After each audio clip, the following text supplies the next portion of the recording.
Me. Sorry. I don't remember. What was your name again? Jamie, thank you. Okay, all right. You ready? All right. We'll roll in with this then. Again, my best option is to make you smile and laugh as if I told you the best dad joke of us leading in here. Sounds good. Hey everybody, this is Craig Durr with the Collab Collective. We are still at ISE 2025 in beautiful Barcelona. Now I'm actually having this great opportunity to also visit with a good friend and cooperation with the AVIXA TV stream. And I want to introduce Prakash. Hi. Arunkumdram, how are you doing? Good. Nice to see you again, Craig. Prakash is the Chief Operating Officer of Logitech. He's also the GM of the Logitech for Business unit. So we have a lot to talk about. Yeah, super excited to be here. That's good. I mean, this is an incredible event, right? I mean, if you think about the scope of what we're dealing right now, it's how it's grown. 1,600 vendors, 800,000 square meters of technology, and you and I like to geek out on technology. Yeah. You were just talking about walking through the display hall. It was crazy. I mean, it's just so many different vendors, like you said. But more than that, just the energy. You know, you have everyone from someone who's working on ingredients all the way to customers who want to put there in their offices or spaces that they have. I've had a great set of conversations, but yeah, it's super exciting to be here. Well, it's good. Hey, let's do this. Let's help these viewers get to know you, and actually, let's just start with the company. Yeah. Let's talk about Logitech in general, right? Most people think about Logitech with mice and keyboards, but it's so much more, and I think people should appreciate that before we go further in the conversation. Yeah, for sure. So you know us for mice and keyboards, of course. And we started there as a company. We grew a gaming business where we do everything from mice, keyboards, steering wheels, esports leagues, all the like. And I run a division, we call it Logitech for Business, which is the third part of Logitech. It's more than the third. And it's really focused on meeting rooms, desks that small and large companies would want to have in their offices and help their employees actually be more productive. Sure. So we think of that as equipping all people in all spaces. And making it designed with people in mind and built for businesses so they can deploy anywhere in the world. So that's really what we're focused on. It's a lot of scope, it's a lot of stuff going on. Let's do this. Let's start at this upper level. I want to go to the COO title because the first time I was introduced to you was in context of your work that you were doing very passionately about sustainability. So Logitech, if you don't know this, has got a really incredible sustainability story. Every year they've been publishing their sustainability report, and we're not just talking about impact in terms of environment. We're talking about the people, the workforce as well as that. But this has been a passion project of yours for how many years? We just published our 14th annual report. Wow. I've been at the company 9.5 years. Yeah. I'll say definitely for the last 7 years, we put lots of energy into it. You know, we committed to the Paris Accord in 2019. But more than all the things around pledges and other things, the thing that I've been super excited about is this idea of designing for sustainability. Yeah. Like how do you make each thing, each little thing, how do you make it better and better, right? You know Logitech for its mice, and we went to obsess about a mice. It's the smallest possible thing that you can imagine from a tech, especially in this show, where there's so much tech. You're like, this is the smallest possible thing, but we really went to work on it and tried to make the footprint, both where we manufacture it, how we source the materials, how when you plug it in and actually draw power from the grid, how can you make sure that that is less. Interesting. And then we took that across our entire lineup. And so we don't have hero products. I say that we want all products to have the same amazing performance you like, with less carbon. No compromise in what's taking place. I love that. But let's talk language to make sure we get this. You guys have actually achieved some really remarkable benchmarks in both Scope 1 and Scope 2 level achievement. But help explain to me, or everyone else, the difference between Scope 1, Scope 2, and what that means. Yeah, so quite simply, Scope 1, 2 is what's in your offices, your buildings, your factories, all the energy that you use. It's your Logitech's footprint, like direct offices. So you know, I'm based out of our Silicon Valley offices, so that's counted. We have a factory, that's counted. Scope 3 is anything that is involved in making our products, or the consumers using our products, or end-of-lifing those products. So if you think about everything from copper in a copper mine going into a wire, which goes into a cable, that then you use to actually use it and then throw it away at the end of life, we want to make sure that we are responsibly securing that and actually making sure that we reduce the footprint. So you're working with your supply chain. We work with our supply chain and our customers to reduce our entire footprint. So and I want to say hold them accountable, but make them part of that journey, right? Yeah. Which is fantastic. Yeah. Now, one of the other things you actually really do really well is your post-consumer use of post-consumer plastics and whatnot. Yeah. Explain that to me, because you're not only doing that within the plastics, but also within the metal elements as well, within the devices. Yeah, so post-consumer recycled plastics is really just taking waste that was otherwise going to get thrown away. So you have a lot of electronics waste in the world. Electronics waste, as you probably know, Craig, is the fastest growing waste category. So a few years ago, we went to work and we kind of put a small team in place to say, okay, what happens if we take this back, put this back in our products, and you're used to buying things a certain way, and you want certain pieces of plastic because you want to drop that mouse or that camera or a video camera, and you want it to work. So just like I said, no compromise on performance, but we wanted to actually have recycled parts in it. Right. So we developed our own formulation of recycled plastics, so it works across various colors. So you know us for a design company. Right, exactly. We make lots of colorful products. Sure. I mean, you have a wonderful design language. So, So we wanted to put those plastics in all products. Yeah. So I'm happy to report 3 out of 4 products at Logitech now use this post-consumer recycled plastics. Oh, really? It's fantastic. And we're doing other things like low carbon aluminum. Yeah. So we're bringing down the carbon load of aluminum. Right. We just announced last week that we're also extending video bars, which are these, We're going to talk about that in a second. we're going to talk about that in a minute, but video bars and like actually extending the life of them with further support with software. Going to the next version with Android 12, really helping extend life of the products for our customers. Because it's not only about reducing the footprint, but it's also about extending the life. So this whole design for sustainability philosophy has been as you said, a passion project, not just for me, but actually across the product and design teams at Logitech. Right. And super proud to see how it's come. We have more work to do for sure. We're not done yet.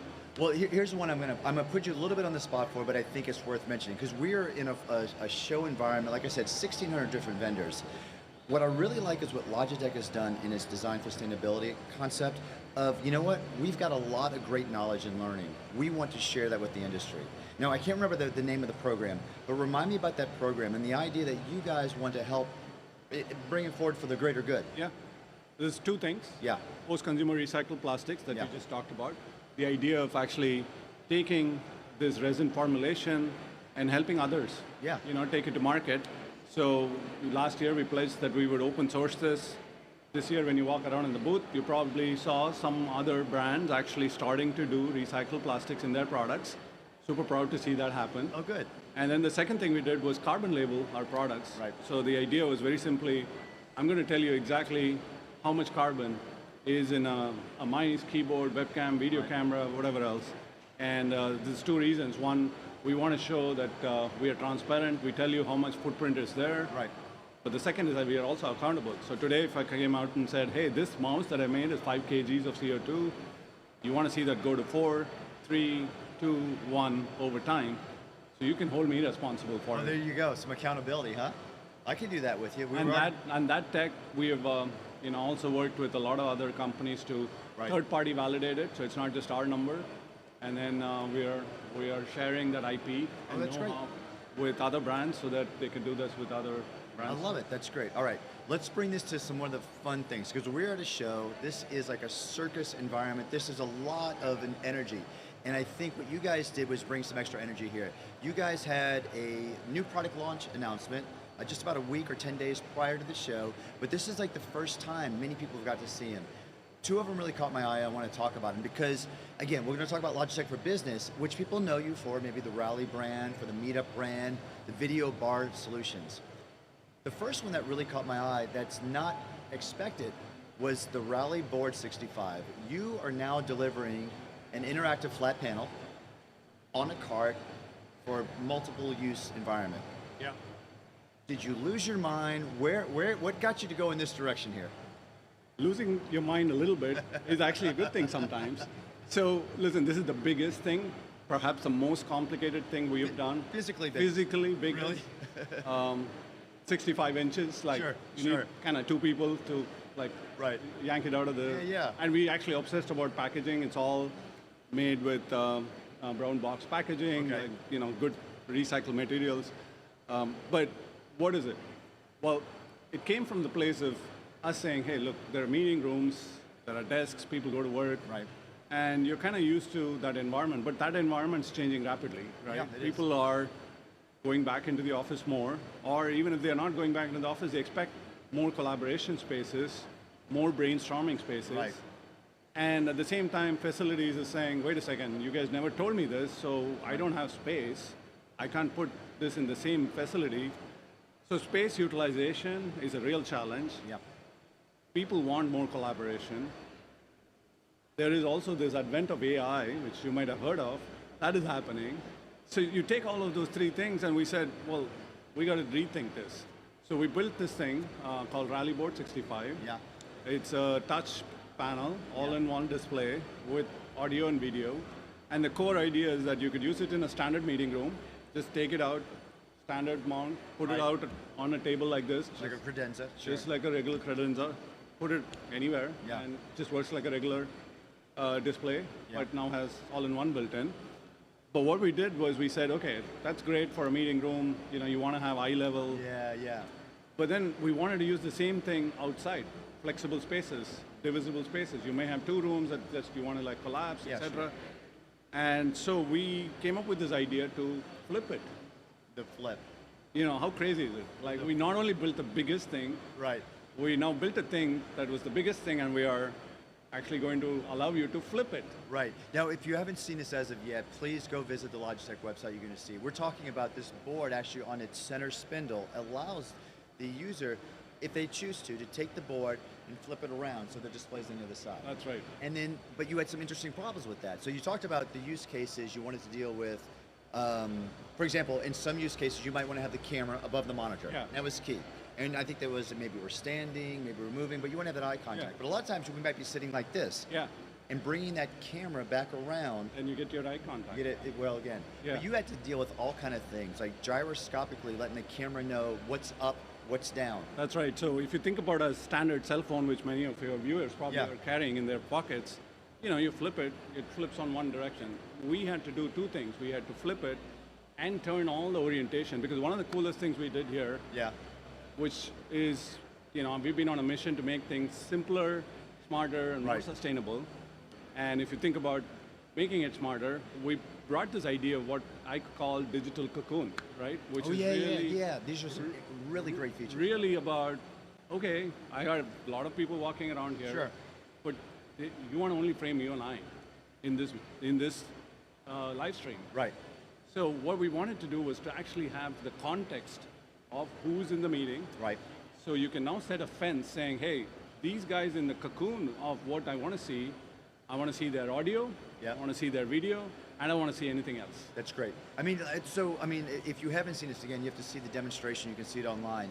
The concept is this board in itself can help create that blurred background, for example. It could defocus on the back end so that those other things aren't distracting to that far end. Yeah. And that's built into the hardware itself, not the UC platform that's leveraging it, right? Yeah. And when you have brainstorming sessions, you want to bring things. One of our customers is a luxury brand, and they want to obviously show things off. Yeah. So we want to blur the background, but unlike a webcam, which blurs everything, we want to have the thing in context so you can see it. So you got to have that depth So of this range is why I plus call light. it the digital cocoon. It's nice. our next immersive experience that we are delivering. Yeah. And super excited to see this right here at ISE. It's cool. If you're here at the show, I encourage you to take a look at it. If you're not, I encourage you to go online and figure it out. But let's talk about this. So here's another what were you thinking question, because this is craziness. The other product that you launched at this show is about this big. It sits on the wall, and to the end user, they see nothing taking place. Yeah. It's called Spot. Yeah. It is basically a sensor. It's got a lot of information coming into it, but it's designed to collect more information in that office space. Yeah. What gives? Okay. Well, we have, as I said, we do meeting rooms, desks, but we then looked at spaces, and we were told by many facilities folks and some IT folks that, hey, listen, I want to know if the meeting room itself is okay. Yeah. The people in the room are feeling better, and I've been to personally many meetings where it's too hot or too cold. Sure. It doesn't smell right, like there's something wrong. And we thought, you know what, we need to make people feel better. Right. So employee wellness was like top of mind for many of these facilities, IT folks. Right. And as you think about employee experience, return to work or hybrid work, flexible work, whatever Right, it is, right. the idea of having to actually understand your space better. Right. Who was in it? How often did they come? What's the temperature in that room? What's the CO2 level? There's a lot of variables you're picking up there. And CO2 level is not something that you normally think of, so why CO2? Because CO2 level actually helps you pay attention. So if you're not alert, Right. likely that the CO2 level is too high. It's also likely you didn't have enough coffee. I was going to say it's going to need more coffee, but we'll go into that. That's another story. Anyway, that was one, wellness. The second thing we thought of was, well, temperature is highly correlated to energy use. And you just talked about sustainability as one of our core passions, and we're like, Right. we can inform building management and facilities. Sure. How are you doing? Like, why are you heating up some places? Why are you cooling it too much? Is it the right kind of setup? Yeah. Who came in, who went out? All the data is now available. Right. All you have to do is buy Spot, just peel off a label and stick it on a wall, and boom, it's connected. It's to a valid market. I didn't fully introduce myself, but not only do I work as an industry analyst, but I do this type of research as well too. And that's one of those key moments right now as people are coming back from return to the office, Yeah. trying to figure out what is my right real estate footprint, Yeah. what's my utilization, what do I need? But not only do I need to know how many desks and how many square feet and how many conference rooms, but how is that space being utilized? Are people crowded? Are they comfortable? Because there's a human element in there Yeah. that you have to incorporate in the process too. Yeah. So you're creating the data or capturing the data to help feed those decisions. Yeah, and it's fed through the same sync portal that Right. we've always had, and you can access all the insights. Right. It's all the insights, and you can go check it out, and on all of the insights Yeah. we have, and it's coming out in summer. Well, and but- it's also, if I can say, Yeah. we have a gateway, so you can actually install it on a LoRaWAN gateway. That's what, yeah, I was gonna And ask you about. can cover large spaces. You could probably cover half of this, like large exhibit room. Right. It certainly covers our entire SVC headquarters with one LoRaWAN gateway. Right. So we really spend a lot of time thinking about LoRaWAN, all the sensor tech that Right. goes into it. So yeah, So- well beyond meeting rooms. Right, that gateway could also help bridge into other workplace management platforms. Exactly. And that's the idea, right? Yeah. I mean, and let alone, I mean, a lot of the UC partners that you play with, that you integrate with, are starting to look in that space as well too. So I assume there's a handoff of information in those platforms. Yeah, that they need to- and I think you've heard all the places, Microsoft, My Zoom, places, yeah, Spaces. everyone's thinking about this, but they need data. Right. For these to actually work better, to collect data, you need sensors. Yeah, yeah. And we were like, who better to do this than Well, Logitech? You know what the best bridge is they can have great data, but it's only in the context of what's taking Yeah. place in a meeting. They need to have a point of view of what's taking place outside of the meetings. 100%. And the space is still being used, Yeah, right? yeah. Because if you think about this, we're trying to bring people back into the office for a lot of the human connection. Yeah. Now, yes, there might be a far-in call, and there's often, I think the percentage is somewhere in the 80%, there's someone Yeah. on the far-in call. But a lot of the times, it's just you and I talking. Yeah. But we want to know how that space is being utilized of it, right? Yeah, 100%. So, and one of the things here that we see is that as this expands, Yeah. you think of workplace experience, and you now want to deliver workplace experience not just in one building, multiple buildings, Right. multiple buildings across multiple countries, and this is why we built the Sync platform on the cloud. You can access it, you can see anything that's happening anywhere in the world, Nice. and you can then apply some learning algorithms Right. and actually figure out like who came in, when did they come in, what did they do. Yeah. So you can just imagine where this goes next. So I love it. I love it. Well, this is probably a good point to start wrapping this up. But here, let me hit some of these key takeaways. You guys are being expansive here. These are some adjacencies that I think are really exciting, but they seem to have this really natural synergy with the work you're doing, right? Yeah. So a little bit more of those war room, collaborative room experiences, more about what's taking place within the space, because you're already doing desk reservations as well, too. So it adds to that whole ecosystem of data that you're gathering as well, yeah, too. we are truly thinking of how do we Yeah. reinvent workplace experience Right. by making it simpler, smarter, Yeah. sustainable. Right. When are you going to get into drone delivery? I'm sorry. I mean, one of the other things you probably saw in ISE this week was a connected classroom. Right. Oh, we didn't talk about that. And that's another one where we are again trying to make Yeah. sure that as you think about specific verticals, Right. there are specific use cases, and we Right. launched Streamline Kit that Yeah. helps you actually help you figure out if you're doing a lecture, where you Yeah. are, bringing context to workplaces, Yeah. bringing experiences that allow you to responsibly use Right. smart technology, but make it super simple. My dream, Craig, is that technology is so simple that you don't know it exists. It's just magic. It just happens. And we're working. And it we're just living. works. And we're living. Yeah. You're too humble to talk about this. I want to close on this. The Connected Classroom is a fantastic project. But if people are not aware, it's actually aligned with the city of Barcelona. So on display right now is how can technology work within these classroom spaces, which is a really wonderful story. Logitech donated the equipment for that. Yeah. And that equipment is actually going to be donated to the city of Barcelona afterwards. Yeah. You probably wouldn't have said that, but I wanted to make sure everyone knew about that because that is really cool, I think. It's a great way to be part of the ISE community giving back to this wonderful host city. Oh, thank you. Yeah, Well, good. It's really a pleasure to be here. All right, well, thank you so much. I appreciate the time. Everyone, this is Craig Durr from the Collab Collective. I appreciate everyone tuning in. More from ISE 2025. Take care. Some technology keeps us apart, alone, in our own world. At Promethean, we make technology that brings people together so they can explore, solve problems, or just have fun. We believe that when we work, play, and learn together, we accomplish more, dream bigger, and reach greater heights. For more than a quarter century, Promethean has been giving people the tools they need to grow as individuals and as communities. Tools that help make our planet a better place to live. Our promise to you is to keep on innovating, looking for new and better ways to connect, collaborate, and engage. Because we know that our discoveries fuel your discoveries. Promethean, designed for discovery.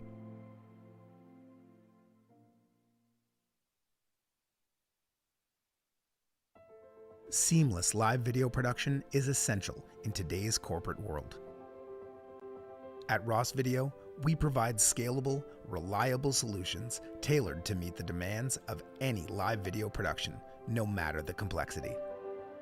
Our corporate solutions provide effective strategies for AV and IT leaders, ensuring hassle-free, high-quality video tools for delivering exceptional live content. For studio productions, Ross transforms dedicated workspaces into versatile hubs for podcasts, webinars, and beyond. With Ross, your studio adapts to every need, effortlessly. Planning a live event? Ross specializes in delivering engaging experiences across all spaces, connecting in-person and hybrid audiences seamlessly. With a proven track record, global support, and innovative technology, Ross is your trusted partner for live video excellence. Engage your people and elevate your company with Ross Video.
What if you could have an effortless Microsoft Teams Room solution with Sure's best-in-class audio, auto-configured for you with intelligent video? Now you can with IntelliMix Room Kits from Sure. Ready to deploy, easy to use. For richer collaboration, powered by high-performance audio and enterprise-level security and management for small to large meeting spaces. Now let's get your whole team together.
Some technology keeps us apart, alone, in our own world.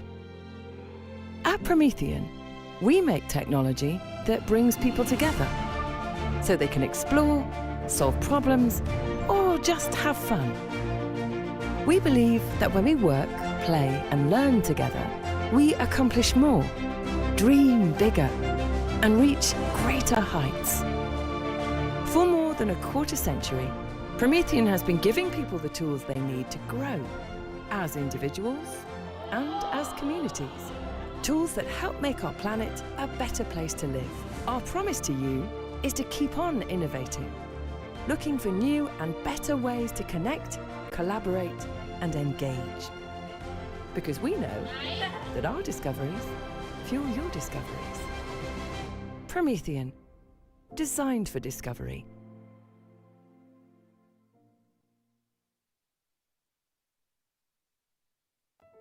Seamless live video production is essential in today's corporate world. At Ross Video, we provide scalable, reliable solutions tailored to meet the demands of any live video production, no matter the complexity.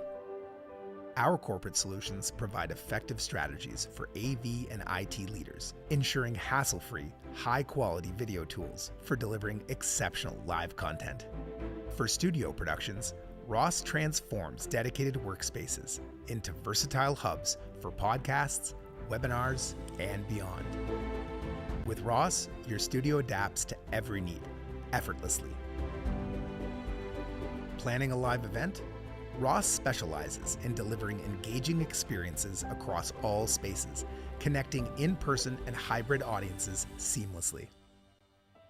With a proven track record, global support, and innovative technology, Ross is your trusted partner for live video excellence. Engage your people and elevate your company with Ross Video.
What if you could have an effortless Microsoft Teams room solution with Sure's best-in-class audio, auto-configured for you with intelligent video?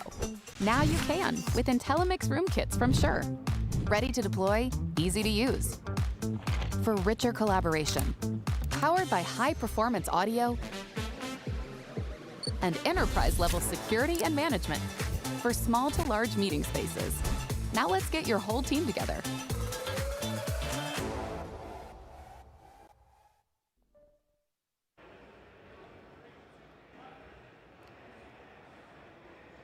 Hello, This is Sean Wargo and Peter Hansen from AVIXA. Welcome to the ISE Live podcast. We're here to riff a little bit about what we've seen at the show, what's hot, what our key takeaways are, and how that might change our outlook for Pro AV going into the next year, or into 2025 and the years beyond. So why don't we kick it off, Peter? Let's start with, what are the things that we saw at the show that really might have been a surprise or just kind of a call out in our key themes? We talked a lot about AI. We've talked a lot about new disruptive technologies. I'll start with you. What's your pick? What are you seeing out there? Well, I think before I even start to talk tech, I gotta talk people. I mean, what a vibrant show. I always love how ISE brings people from so many different parts of the world. And I think something we're going to talk to as we start to get into tech, also so many different industries. ISE really represents the broad circle of AV that in a way that other shows that do, but maybe not to the same extent. And I think that right now when we're recording right here, I can look across and just kind of sort of make out through the gaps, the esports area. It's bigger than ever, and it's really it's so cool that it's something that people attend the show just to see, almost not even from a learning perspective.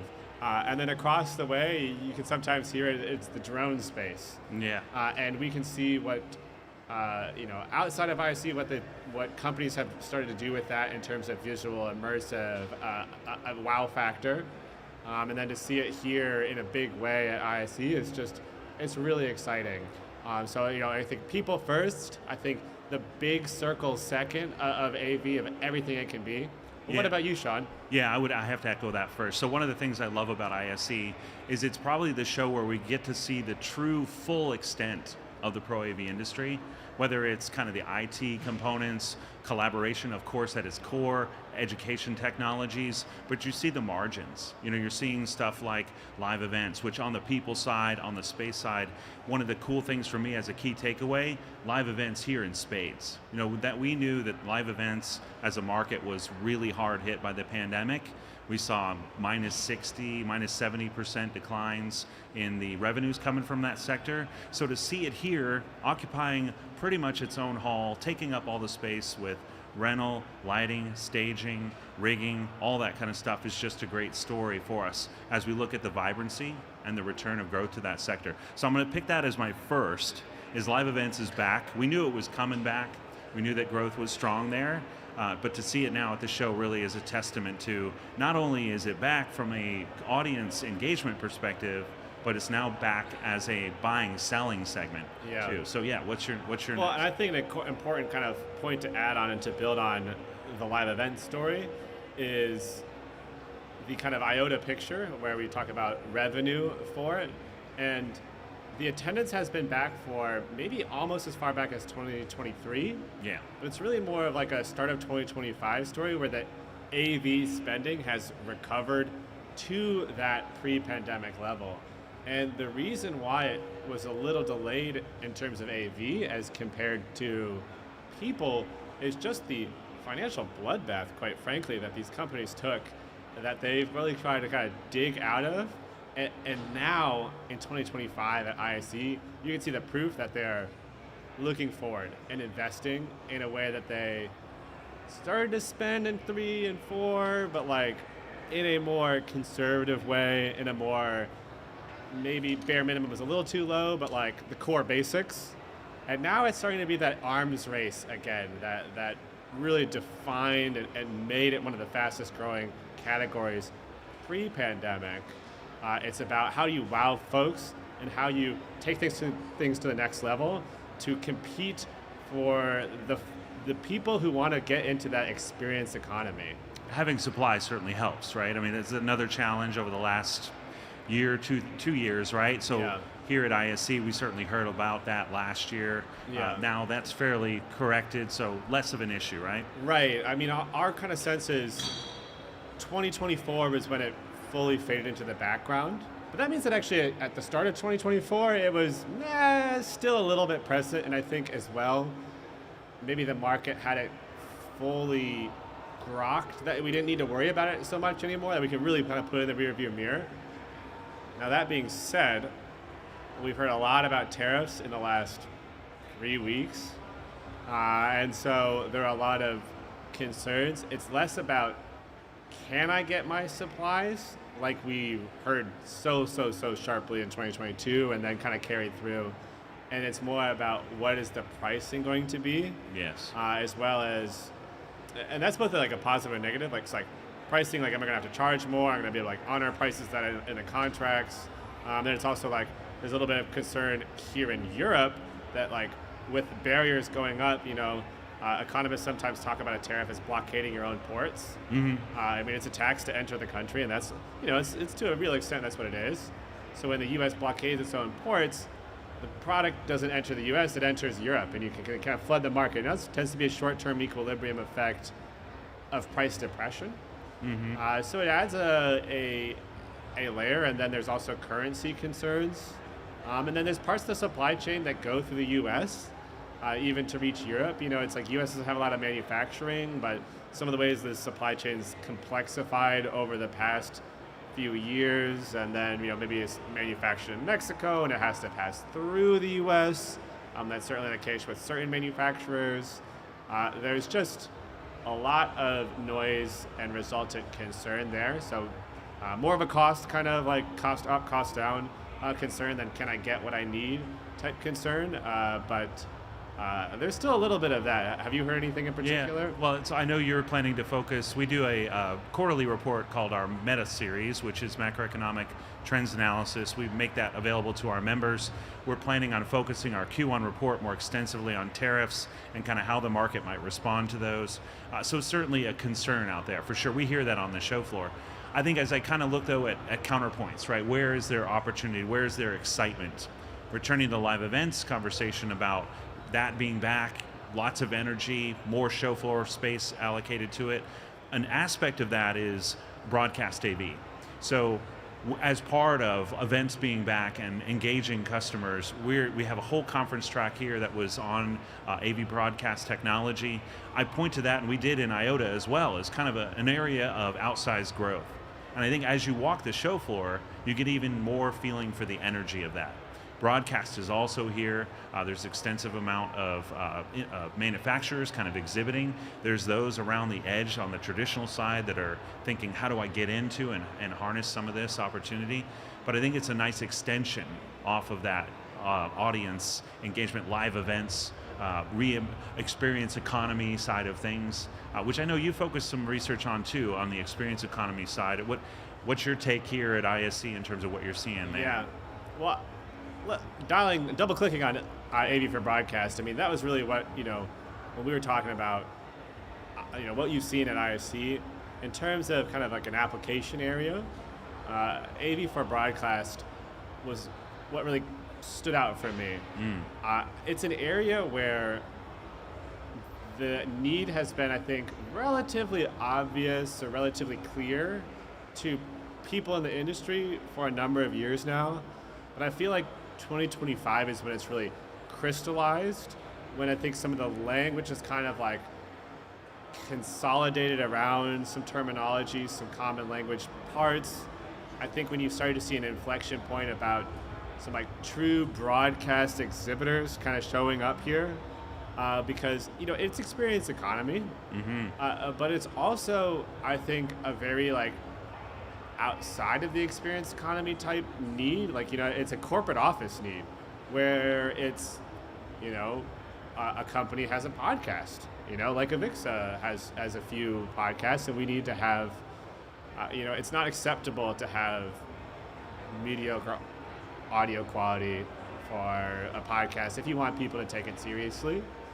You want to have a video component typically, and that can't be iPhone level. And then, you start to have to maybe you want a couple of cameras to give like the close-up shots, and like you want the quality to be good. And then you start thinking about lighting, and then the level of expertise that needs to kind of be behind the camera to get that all right.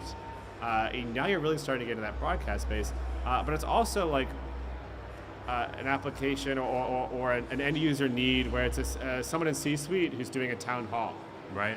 And she doesn't want to look like just a normal person on a Zoom call. It's a key moment of connection to the employees, and you want to look better than you do on, even if you look at a decent USB camera or whatever, or, decent PTZ camera, that's not as good as you can look, It's a far cry from what you have in broadcast. So all of a sudden you want to invest in a camera, you want to invest in lighting, you want to invest in that studio type space to look serious. And then I would say the third, I think, really critical corporate area that's really not experience AV is when you have critical clients, you're talking about 6-7 figure contracts at the starting point, at the low end. Obviously these goes up through 8 and 9 and 10 figures.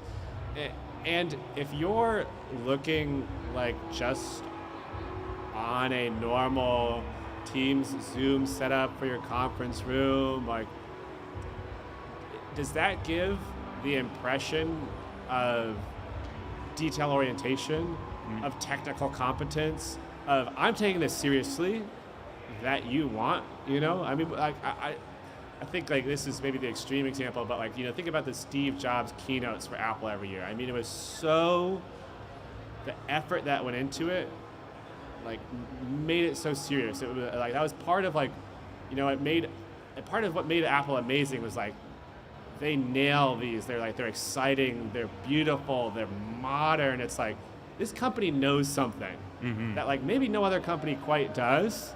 And that created the buzz, and that created the, frankly, some of like the consumer demand really flowed directly from that. And I think that a lot of companies are realizing that a broadcast level AV setup, or maybe not full on BBC, CNN, like it's not high 6-figure or 7-figure investment, but it's like well into 5-figure investment to have much better camera, much better lighting, and maybe an AV employee who has a background in broadcast to really compose that to make you look way better than your competition looks. Absolutely. Or make you look just as good as your competition looks, because your competition does look that good. Right. I think it's a testament to, or I think it's an extension off the fact that video is the medium of choice now. So many of our newer generations, they've grown up with that through YouTube, TikTok, Instagram, all of the different platforms, and so it's become the medium of choice. And therefore, it's a requirement for you to be able to tell your brand story effectively using that medium. So 100% agree. I think where the market is now, as we walk around the show floor and we look at the evolution of this story, it's in identifying the specific use cases that the customer might have, the end user, whether it's the corporate town hall or whether it's the corporate event or it's a customer engagement that I'm doing on a TikTok social platform or other. Finding those use cases and then determining the proper kit to equip the customer, right? Because it will run the full gamut from, say, a more simple scale, low end, microphones with camera that's easy to deploy, easy to use, all the way up to what might be full scale production, virtual production room, green screen, that kind of stuff at the corporate headquarters.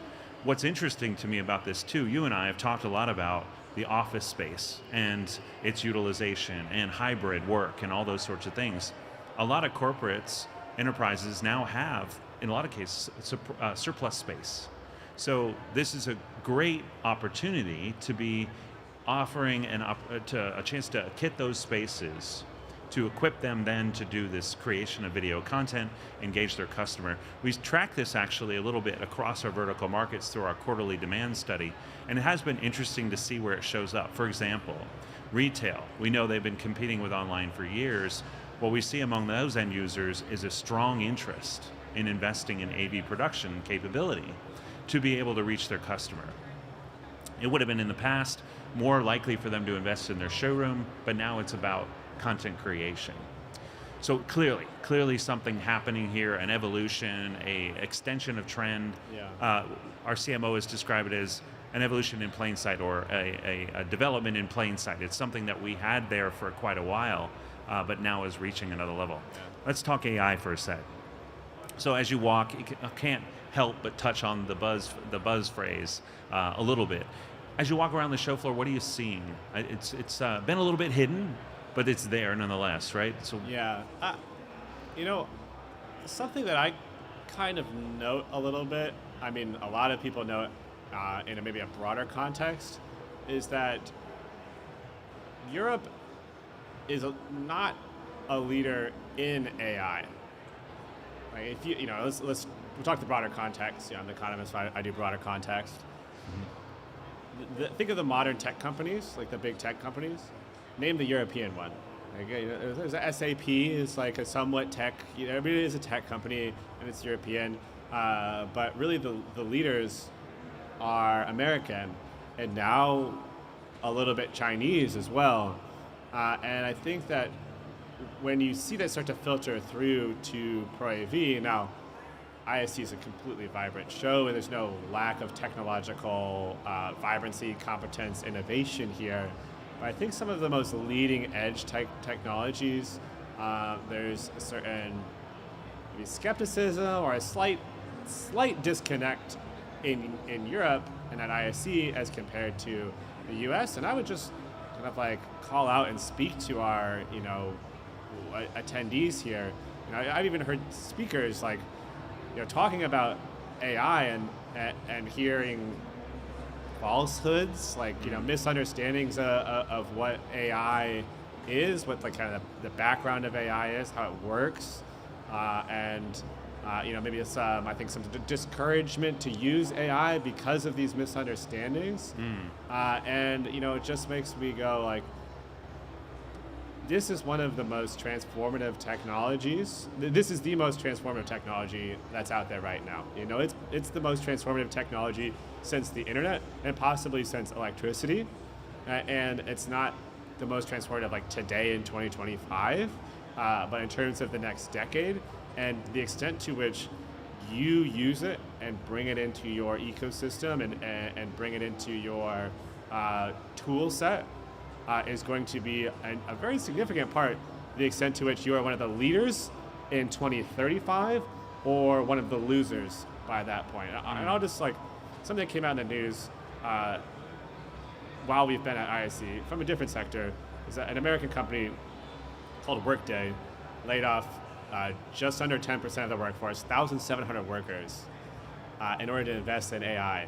And they got a 6% bump in the market as soon as they did that. And that really speaks to kind of like Wall Street's understanding of where the future is going. And it's not to say you need to lay off workers or like, that's not a necessary step, right? But it's like, you have to take this seriously because that is the way the future is going. And that's the way that's going to drive your investment and drive your success long term. So, I see it on the show floor and I hear it spoken, but I think it's not to the extent that it should be yet.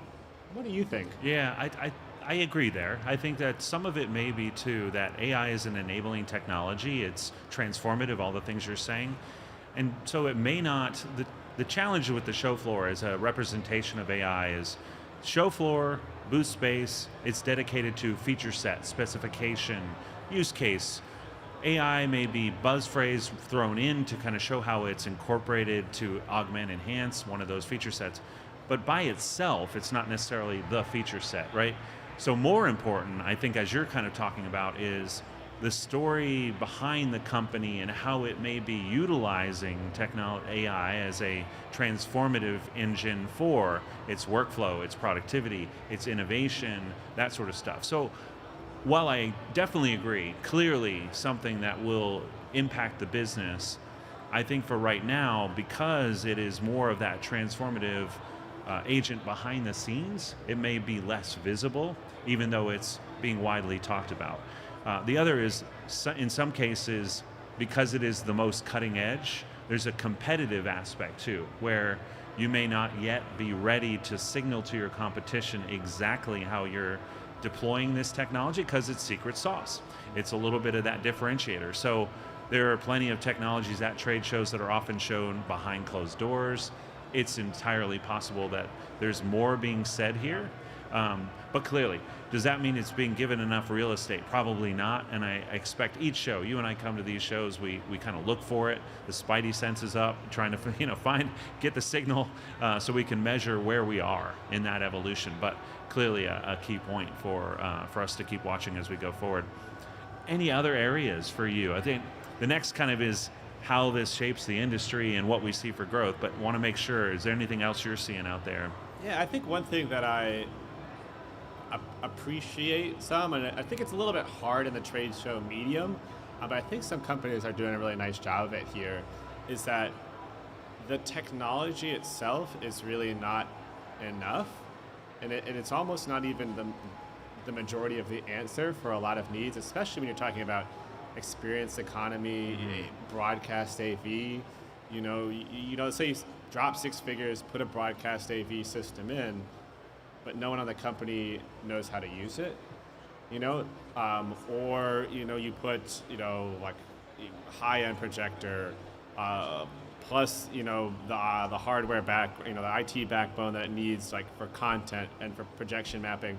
But if you don't have the story to tell with it, if you don't have the person who knows how to create that, you don't have the outcomes that you need. And I think some companies have really done a nice job of it's not some crazy new technology, but it's them thinking about how they can actually help their end users create something awesome with the technology. That can really differentiate you, like it can be difficult to price the model and like defend the IP of that, but if you can really drive your end user's success by saying like, it's not just, you don't just get like the tech installed, but I'm gonna hold your hand through getting it deployed in a way that works for you, so you're actually getting the usage out that you invested in. I think that's especially in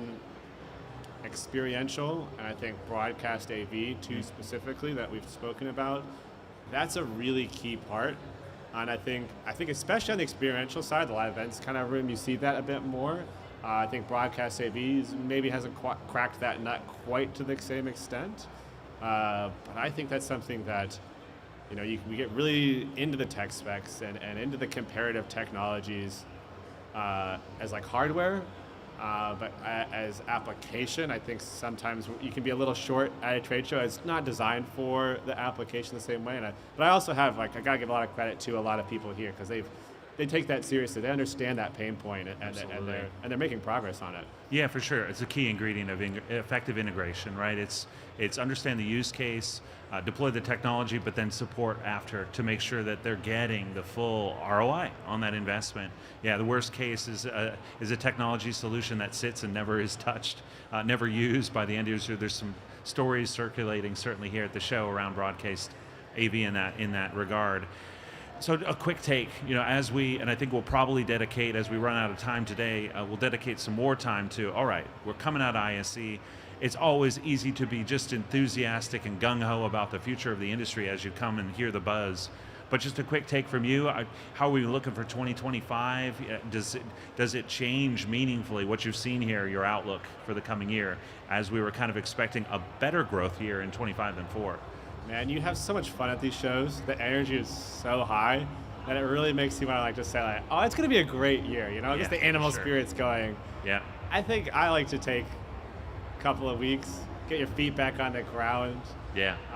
But I do think from what you see, I think it confirms some certain, I think especially experienced economy, like when you see the level that they're back and the investment that's going in. I think I've been a little bit reassured about tariffs. There's certainly a bunch of concerns, but I think companies know, or at least let's say they're in Europe, they're not too affected. So I think a lot of the world is feeling good about it. What stood out for you? How's it changing your perspective? Yeah, I think the big concern for me is actually some oversupply in some areas. We've got a lot of product that's flown into the European market on the display side. That's creating actually some price deflation. We've got some saturation effect on conference and collaboration technology, which makes total sense, right? That's where the buzz, that's where the growth was during the pandemic. So a lot of companies said, I got to be a part of this. I got to have product that helps enable hybrid work, remote work, all the things. So we got some issues to sort out, But I think as I look at some of the experience zones and experience centers that kind of installed XR, AR installations where customers can get engaged, that gives me a lot of optimism. So do we hit the growth rate that we thought? We may be a little bit short based upon some of the challenges, but I'm with you, I'm optimistic. I look forward to digesting a bit, getting my feet back on the ground or elevated for a little while to recover, but certainly optimistic about 25. Well, Peter, it's been a great show. Thanks for joining me today. This has been the Xceptional Insights podcast from ISE. Look forward to joining you guys next time as we explore the topics within AV. Thanks so much.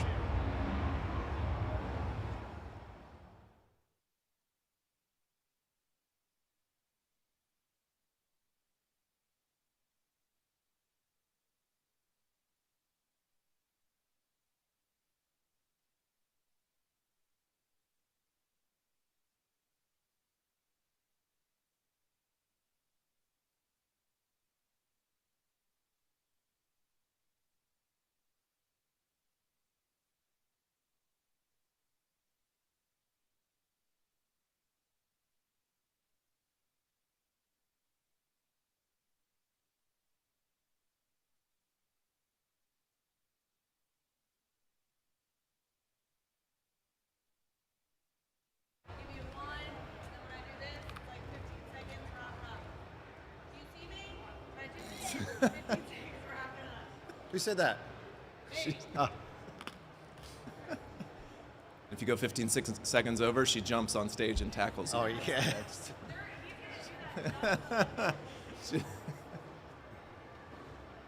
Extra lights today.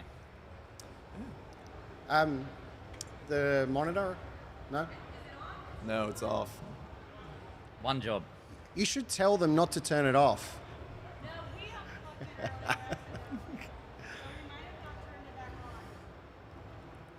There we go. Oh, great. We got the schedule there.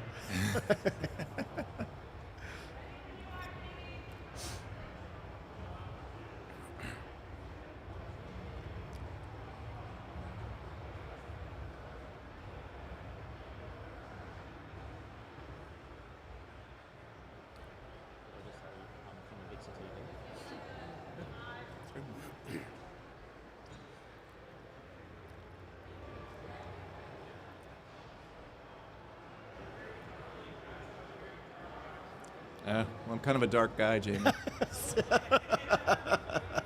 You don't know what type of music I like. No, Carrie, that's not even close. Barnavar.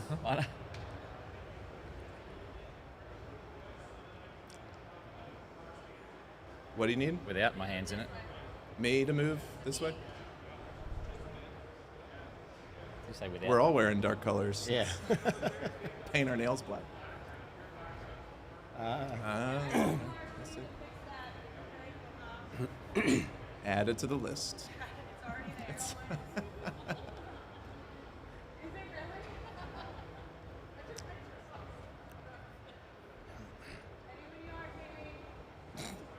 That's code for hustle up. So have we still got half an hour, or are we finishing at the top of the hour? We're finishing at 3. 25.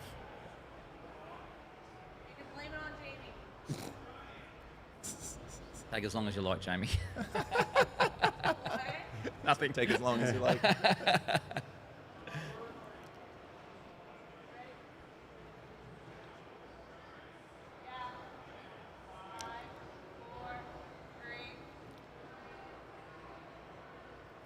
G'day, I'm Pete Techman Coman, and here's Mark, the Bearded Tech Scan.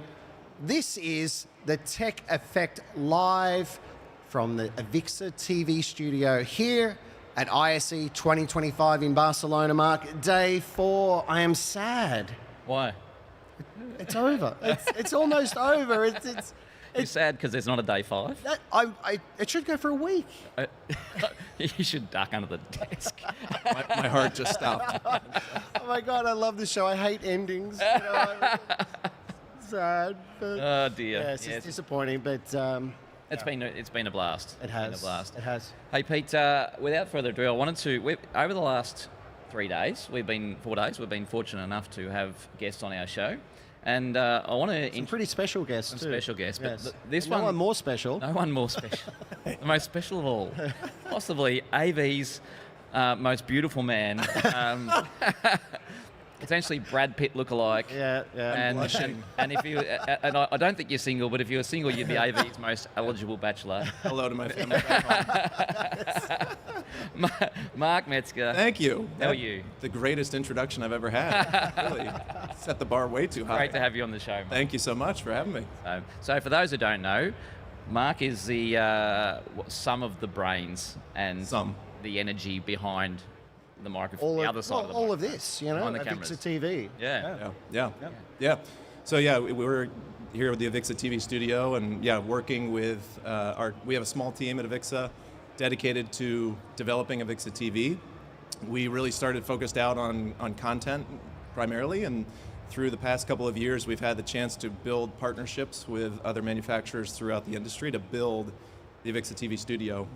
So now we have both online content to be able to connect with audiences who can't be in Barcelona, or maybe they can't be in Vegas or Orlando, but they have a chance to feel like they're a part of the show. Yeah. And it's been great just to see the way it's grown, but also to be able to work with content creators as well, because AVIXA wants to be the hub, for the industry, and AVIXA TV is just an extension of that.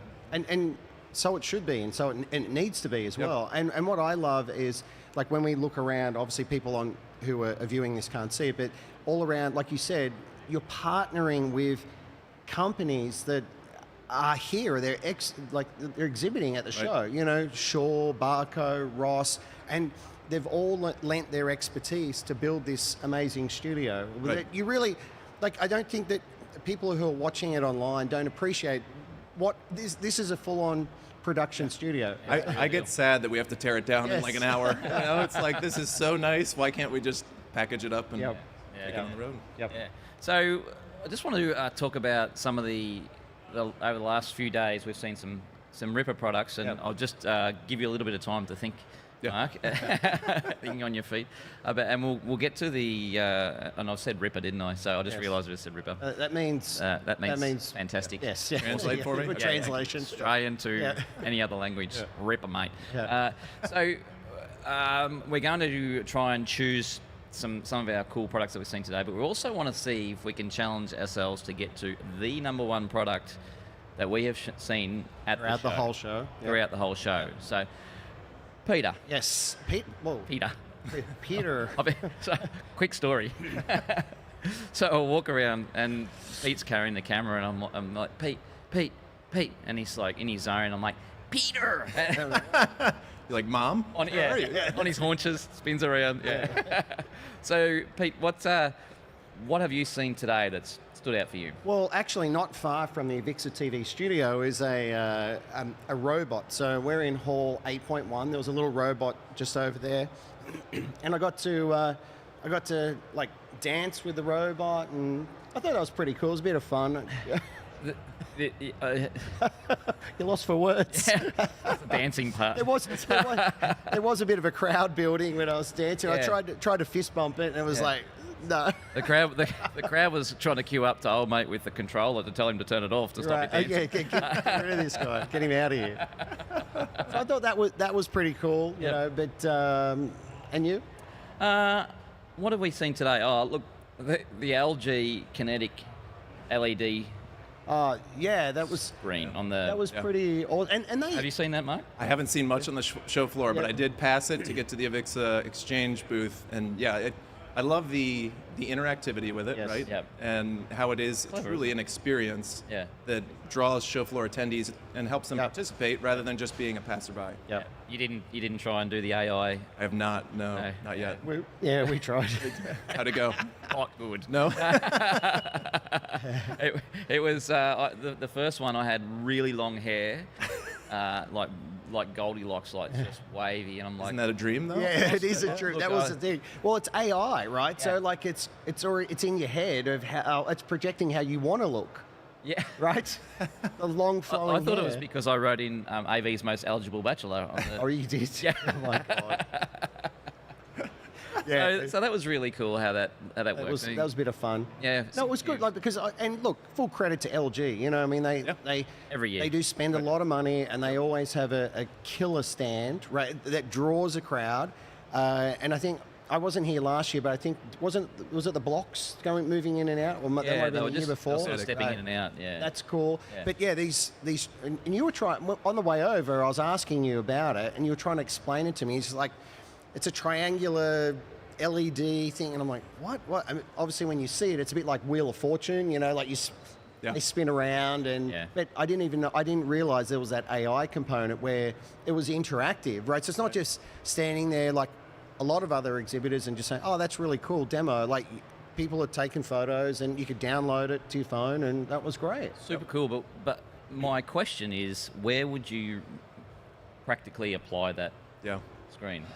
Yeah, but you probably, I mean, whether you want that interactivity or not, you always, I mean, I suppose it's a bit like something like the Sphere, you know what I mean? Like, I mean, sure, it does have somewhat of a practical element to it being a space, an entertainment space, but on a whole, people don't really go in it, but they do see it, and it's this cool, you know, iconic landmark, really. I wonder about maybe public spaces. So we visited the Outer Net in London not too long ago. Huge LED, almost like a cube that you walk into. Yeah. But there are interactive elements, like there are scanners and things where you can, you know, move objects on the screen and even just sit down and just take it all in. And so I wonder if in an airport or somewhere, you know, where people are passing through, maybe that's something that could be utilized there. Also trying to take a bit of time, fills a bit of time for them. Right, yeah. Keeps them moving. Also. Exactly. Yeah, that's right. You're spending a bit of time in that space, right? You're waiting for a flight, that kind of thing. And it's funny you say that because in the past, and I'm sure there's been companies that have exhibited this product, but have you seen the waterfalls, you know, that make the logos? Don't steal mine. You're stealing mine. Oh, sorry. I didn't even know they were here. Yeah, but I'm saying that, like, I know at LaGuardia Airport, they've in one of the terminals, they've got this big round one. They've got like a big food court there, and then they've got the water coming down, and you know, sort of, it's a bit of digital signage. And I was like, that's cool. Like, you know, because you see it at these shows, and you go, where would you use that? But you're right. Like in a public space like that is perfect. That's where I was going to say that was my favorite, because I know a year ago, transparent LED was the big thing. You know, that was like mind blowing. Yeah. We saw it at the south entrance of the Fira there, and then you seeing it at Longstand where they've got the waterfalls, and it again kind of invites you into the booth. But I think it's exciting to see when things go from, wow, this is a new technology, to now we're beginning to think of how we can use the technology to draw people in. And so that's where, again, I thought the execution for the way they did it at the Lang booth was just perfect. Yeah, exceptional. Yep. And it also reiterates, you can have all this beautiful technology, but the content. It was content. Right. It was the content. Absolute king. 100%. Right. Yeah, 100%, in that space. Yeah. So, Pete, you saw, what was that, Nova, Next Nova? Yeah. So it was the same kind of thing, you touched on it before, where it's a transparent LED on glass, and it was actually interactive, and so you could actually walk up to it and touch it, and it would follow you around. And once again, I mean, these are ideas, concepts, demonstrating the potential of the product. Like, once again, you have to think about what would be the application, but the fact that you could actually walk up there and have a glass wall from the other side, from the back side, you're looking straight through it, right? Yeah. Like you're not seeing any reflections or light or anything, and then you have people like touching it. Maybe education is a use for it or something like that. But I just love that every year we come to these shows and it's like everyone's kind of, you know, like almost one-upping each other. And we walked past a stand just today that had transparent, like a transparent LCD. And we walked past it, and because we've seen it for like the last 5 years, we're like, like, you know, like it wasn't, it didn't go, oh wow, look at that, you know, it was just like, oh yeah, transparent LCD. Yeah. You know? You almost have to stop and slow yourself down for a minute to remember, like, some of it, half the stuff here probably would have been mind-blowing even just 5 years ago, right? But sometimes when we're in such a rush, you could just walking by things that are completely mind-blowing. Yeah. Absolutely. I came across being Australian, we're sort of finely attuned to good quality beer or alcohol, wine or anything like that. I come across a LED wine bottle. I don't know if you saw that in Hall 5, I think that was. Oh, yeah. Yeah, I was trying really hard to tip it over, but yeah, it was like to the top of it. Yeah, it was like sort of a 8-foot high wine bottle. It was like wrapped in LED, and Wow. That was a really good job of getting. It was true to the shape, It was really fantastic on how well they did that. Not that I really need any more additional alcohol in my bloodstream, but it's it was really quirky. Tough one to get through customs. Yeah, that's a problem. Yeah. Throw it on my shoulder. Did you manage to get out on the floor today and? A little bit. I actually, I've got one additional one for my favorite, and this one's going to be kind of different. Yeah. Jamie, I don't know if we can get a shot of the green screen, but I want to give a shout out to our friends at ProPsych. We had a bit of a snafu where at the last minute, our green screen got stuck in customs. Oh no. And it's literally still sitting there right now. Oh my God. So over here is just, you can see, look at that magnificent tape job up there. I want to shout out Jamie Hall for breaking that one out. Wow. This was a roll of paper that we grabbed. I literally was walking out the door, grabbed it when we found out that the green screen was stuck. So, but this little buddy of ours has made it through. It's survived. It actually looks like 3 rolls of paper It's that three, are. yes, it is one roll of paper that we stretched out into 3. 3 strips. But to that extent, it also shows that sometimes just the ingenuity, coming up with solutions on the fly, especially this is live. So there's no hide. When That's right. There's that no time room starts, for there's error. no hiding. Yeah. But also what you're able to do with pretty simple solutions, right? Yeah. The big things are always eye-catching and incredible, but it's always, I think, worth a good reminder that I'm sure for each of us, we started in our journey with AV very organic and kind of low-key kind of ways. Yeah. But you figure out a way to make it work. You know? 100%. So that'll be the thing I always remember about ISE love it. 2025. Fantastic. Love it. Mark, you speak about your journey through AV. What's the 30-second, minute long, probably elevator pitch on your history and your story of how you got into this game? So I probably got into AV when I was a senior in high school. I took a television production class. Last year. And yes, 4 years ago. Right. And I would sit down to edit, and I just found that the time would fly by. It was an hour-long class, and it felt like 5 minutes. And I was very fortunate then to have someone who was a freelancer at the time who said to me, he had Final Cut 7 back in the day. He had cameras. He said, whenever you want to come over to my house and edit, you want to shoot, he's like, you're welcome to it anytime. And so I've been very fortunate. I feel like to have key people like that in my life, which is something I appreciate about the AV industry. It always seems like everyone is very accessible. Everyone wants other people to succeed. I know there is competition and competitors out there, but if you're looking for the help, if you're looking to progress in your career, people are always very, very willing to help you. So yeah, that was kind of how I got into it, and nice. The rest is history. I think the AV industry, I 100% agree with that, actually. There's very few people that you sit there and go, I don't really like that person. It's a very rare occasion, and for the most part, there's not a lot of ego. Everyone just goes, we've got a job to do. We understand that not everything always goes right. I.e. enter a green screen that I enter a luggage. Luggage, same kind of thing. You got to make do. And we did. We put together a makeshift rig for Monday. Yeah, it looked a little bit like the Office footage. But it worked. Like you said, you have to do what you have to do, and we made it work. Right. Creative challenge. I mean, it's problem solving, right? At the end of the day, it's always whether it's the logistics of XYZ making it to this place, or how do you tell a story in a compelling way. There's always challenges and problems and solutions. Absolutely. I was just going to say, just back to some product. It's funny, I was surprised at how much projection was actually out on the floor. Because we're seeing, obviously LED is just everywhere, and it's like you walk past LED now and you go, oh, another LED screen. Right. But projection has been obviously dropping off, and LED's been replacing it. There was still, the Panasonic stand, they had this big immersive, nearly 180 degree, huge screen in there that which was really cool. You had Epson across the way as well, and also the Fujifilm one with their projectors. They can, they got like a snorkel kind of lens that you can sort of rotate, and they had a whole room where they actually were projecting onto the floor, the ceiling, and all the walls to make it kind of like this big immersive space. Yeah. I didn't count the projectors, but I think it might have been like 6 projectors, something like that. Like it was pretty good. Yeah, and I think I looked at the Epson one, and it comes back to the content is king, right? Yeah. And the ability with projection is to sort of just, you don't really know it's there, but you know it's there. Like it's throwing onto a wall or different thing and mapping a wall or whatever, and you get a lot more flexibility more so than you do with LED. Unlike the projectors at the hotel in the bar where you got remember the two.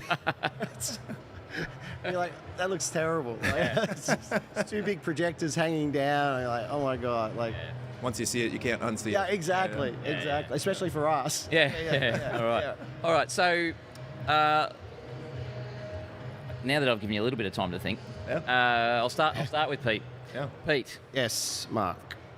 If you had to think about the last 4 days and choose one only product that you think is a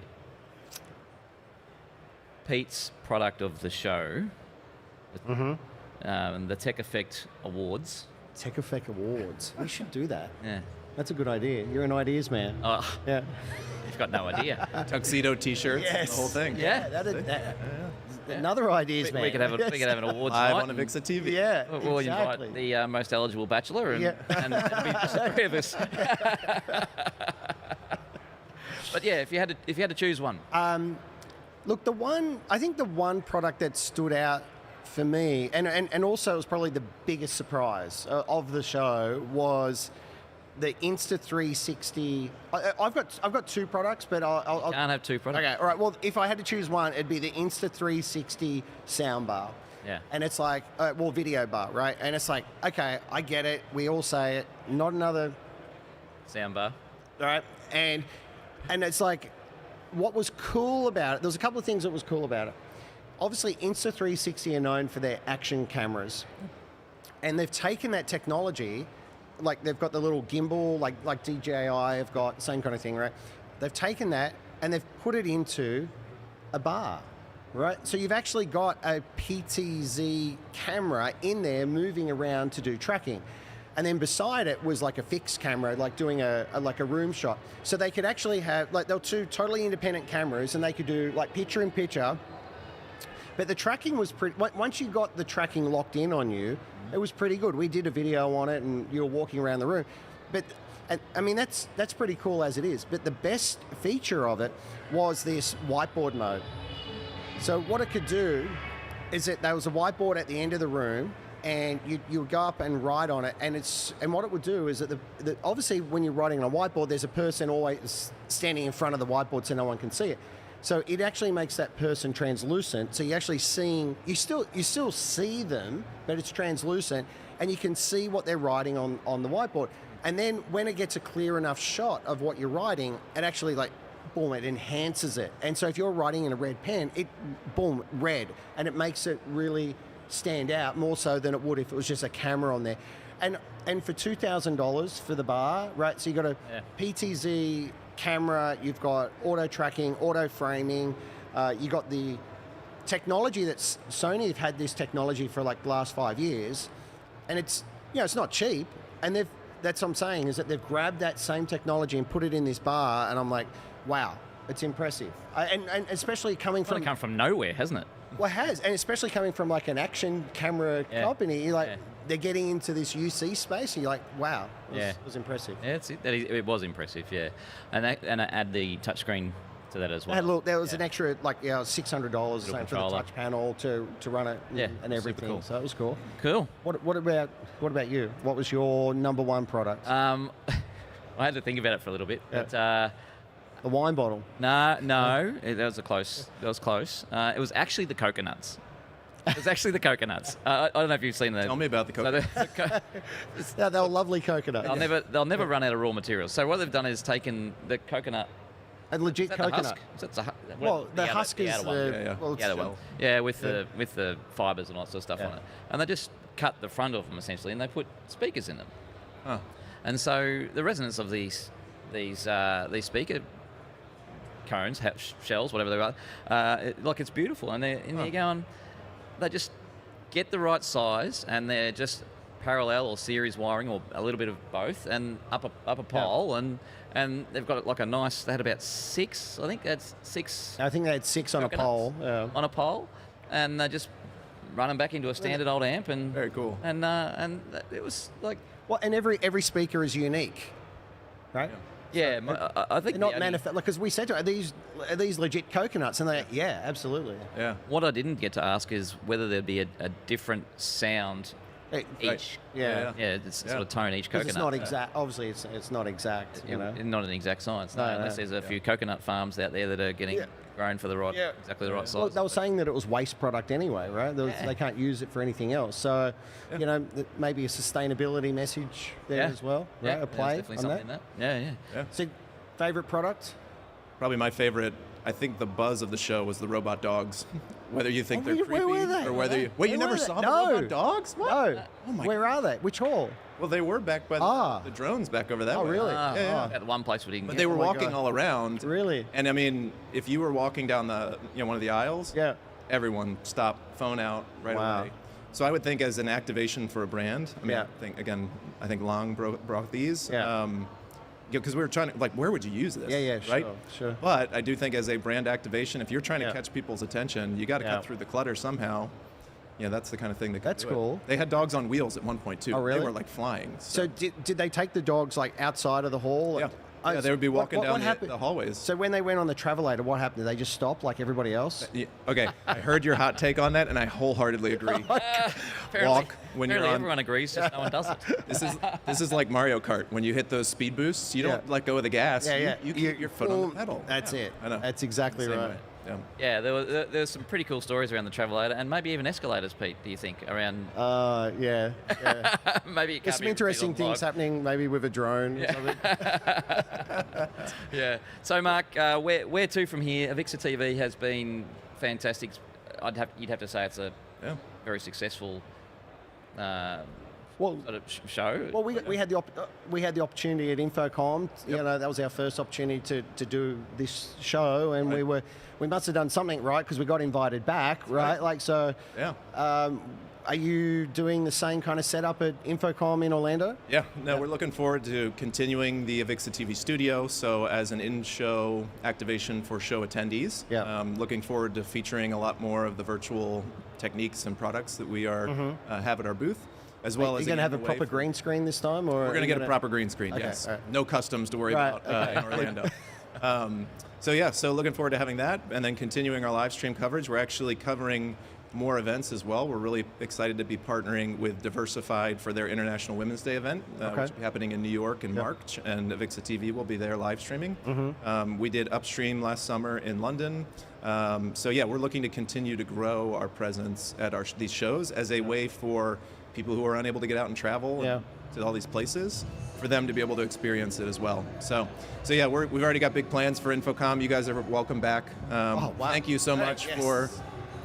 Well, I was going to say thank you for being willing, because I think when I emailed you, I was like, what do you want to do? You know, and you're like, well, we could talk with. Yeah, we're just talking. Great, just do it. You know. Yeah. So thank you to you guys for being kind of willing partners to jump in and be guinea pigs, and we appreciate you. Well, I think we were getting double time and a half yesterday because we went over by 11 minutes. Yeah. And Carrie didn't tackle you. No. Yeah. But I think one thing that has to change for Infocom, right? What's that? What? We don't have a loudspeaker exhibitor blasting their audio over to the studio whilst we're trying to I like go to live. say I love all of our audio manufacturers.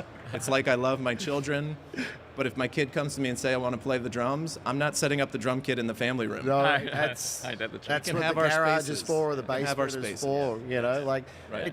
Now, look, as I said, great setup. So, like, obviously, you're doing it like bigger and better. Is it? Because this is a great setup. I don't know how you improve on this. Right. That's well, we all. continue to talk with different manufacturers, and partners as well, who are saying, "Oh, well, we could do this, and we could do that." You know, Right. we can't say anything about those yet. 'Cause we gotta, I'm thinking like this space. robot cameras and things like that. You know. yeah. And for us as well, I'd love to be able to have the booth here, but go out and visit. You know, like you guys are doing on the run, and be able to take people who are with us. Take them on the journey of the whole to show. the halls, right? Yeah. So we not short on big ideas for sure. Good. Yeah, Love it. Virtual studio, that'll be awesome. Yeah. Yeah. Yep. Yeah, fantastic. Wait and see.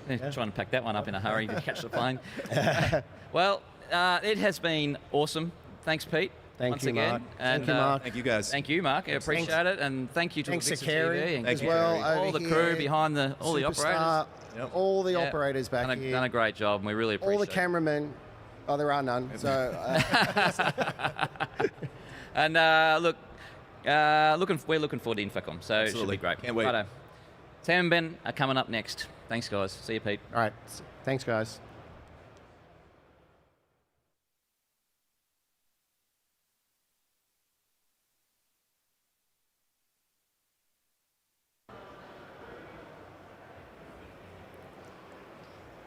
I'm here with Steve and Matt with Resi here on the last day of ISE. Thank you guys for joining me.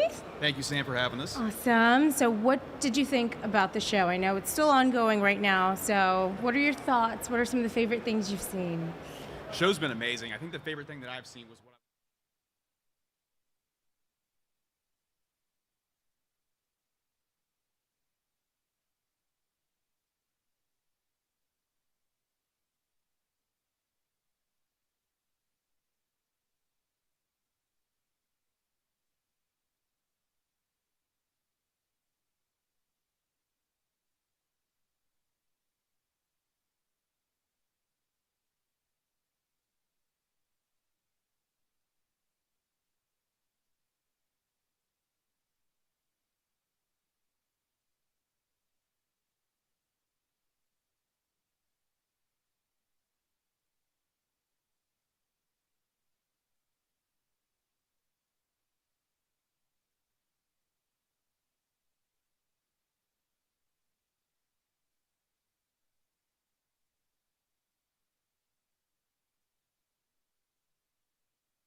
One, two, 1, 2. Testing. Good.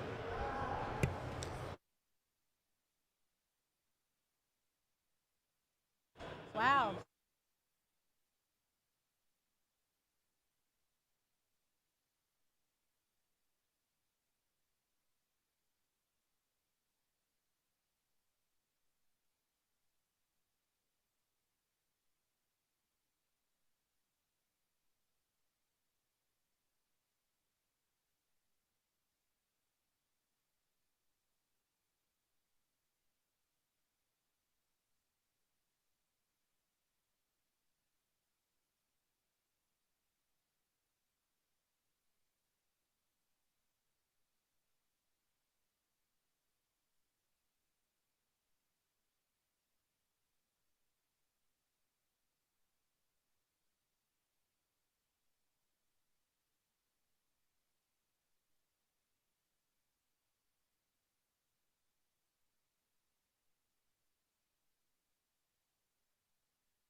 everyone, and welcome to Backstage Pass. I'm your host, Samantha Powell, joined with Ben Bernard. I feel better saying it here in Barcelona, Bernard versus Barnard most times. But yes, we are here on the last day of ISE. There's still a lot going on. I'm sure maybe people can hear it at home, but it's still so exciting, even on the last day. How are you doing, Ben? I'm doing well. I think my voice is just about held out.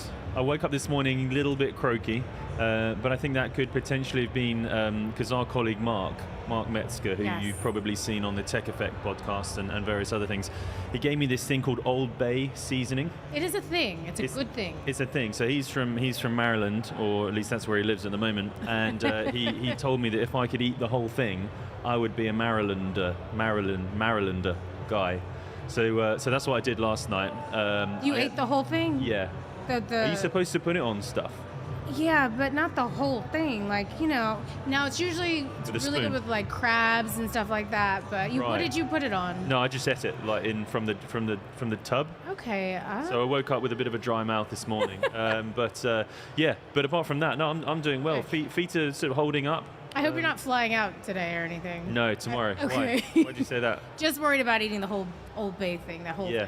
thing. Well, the effects remain to be seen. I'm feeling good so far. How about you? How are you feeling? I'm good. Surprisingly, I think this is the first year that my voice actually has held up the entire time. Lots of vitamin C, lots of, what do they call those? Like those cures, the type of pills that help for the next day. Yeah. But yeah, feet are good.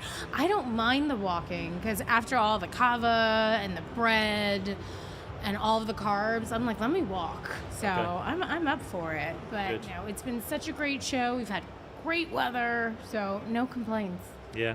In terms of, I know we've been spending a lot of time here doing our live streams, and massive thank you to Ross for having us here and doing all the things, and obviously to Shaw, Forecast and Barco as well for all their kind and generous sponsorship.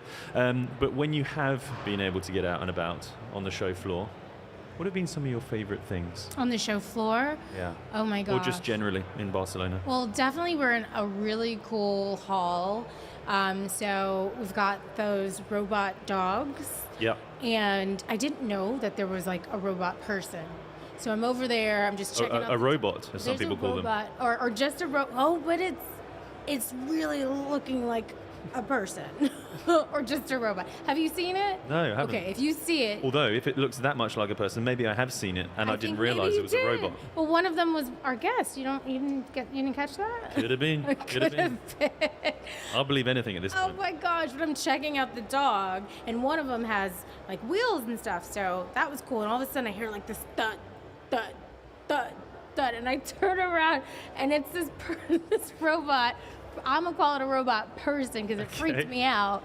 But that was really cool. And then we're in the esports, we're really close to them, so I can see them there. So checking that out, I love seeing that, and also the drone area.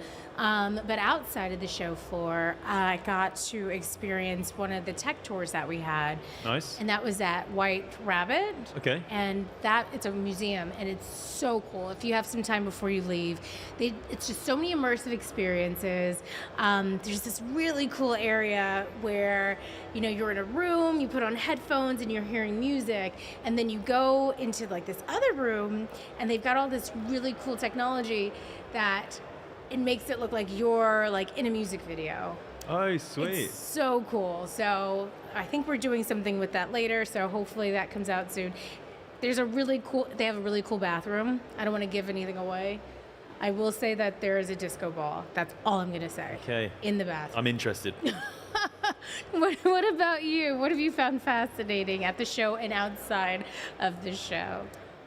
I think, the thing is, every year when we come here, there's something else that sort of catches your eye, and you think, wow, that's incredible. And then you go further down the aisle, and then there's another company doing sort of a similar thing to that, and you're like, okay, that's it. And then there are lots of these kind of little trends that happen, and there's definitely been that's definitely happened this time as well. So there were far too many of those kind of things for me to mention or even remember. Yeah, being honest. that's late nights. That's a But thing. but in terms of like the thing that always strikes me and that I think is my favorite thing in general is just the community side of it. So many stages. So the AVIXA Exchange live stage that we have next to our member lounge in Hall 3. There's a great program there, full of sessions, like short sessions and panel discussions and meetups and all that kind of thing. And because we spend so much time both here and there, you get to see how those things develop over the years, how the audience develops. And this year we had a Women in AV meetup, which was, I would say, potentially like twice as busy as it was last year. Really? That was really, really cool to see. And just the kind of discussions that are happening on the panels as well. And it's not just on the AVIXA TV, the AVIXA live stage. It's loads of other exhibitors will be having kind of small areas where they're putting on panels and they're having discussions or maybe live podcasting and stuff like that. And it's just the way that the stands have kind of developed over the years and kind of what they offer. Because I'd say like sort of 10 years ago, stands were way different. The booths were kind of, there was a desk, there was the technology, there was maybe a seating area for coffee and a meeting room, and that was it. Wow. Now you've got these incredible things on offer. The QSYS stand, the QSYS, I call it a stand, it's this incredible creation in Hall 2. Not only have they got their slick booth as usual, they've got this amazing tour which they've been running for a couple of years now. It's like a multi-room tour showing all sorts of their different technologies in action, which is incredible, so well choreographed. And they've even got an escape room this year. At their booth? At their booth. Oh, wow. And it's all contained in this one footprint. I went by, I didn't try the escape room because I didn't want to embarrass myself. We needed you to be filming, so yeah. don't get lost. Hopefully they'll do it next year, and we can film a segment for it. But that was the thing too. But also, just seeing colleagues such as yourself, Yes. you and I, we get to see each other once, twice a year if we're lucky, and all the rest of the team. And also, like some of the Ross Video people who we worked with in Vegas last year, they've actually come over again. So it's amazing to see Jamie, to see Max, and all the rest. And it's just nice. It's like a big reunion. So going home tomorrow, it's bittersweet because I am tired. We're all tired. We've all given it our all, but I'm gonna miss everyone. So, and I couldn't agree with you more. Just everybody behind the cameras. I wish they would all. Next year they're not. Well, if I tell them now, they're just gonna know. Yeah. I'd love to have them just jump behind there because there's just so much work that goes into putting this show together. Yeah. From we've got Bob the Builders now in our production team who can put together some of this amazing stuff here that makes the show go on. We can't thank them enough. But yeah, as you said, it's just the camaraderie and just getting to meet new people. I never had met Sarah Cox before, and she's so lovely, and I had such a great time working with her. Yeah. And it's just those type of things that happen at this show, and can't wait to continue to have this at Infocom coming up in June, and hopefully these conversations are going to continue to happen on our exchange. So and everybody can come back and watch these videos on AVIXA TV. So Absolutely. we're just going to continue to be in everybody's living rooms and cars, bedrooms, or wherever they are. So we're just going to live forever. Yeah. ISE 2025 will just continue. So what have we got next? I think, are we going to have a look at the little package that Karan's put together for us? Yeah, let's definitely check that out. Let's do it. All right.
What's happening?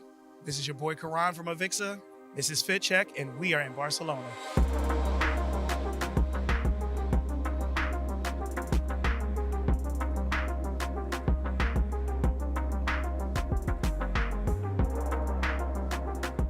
Let's bring in our first fit checker, Lila.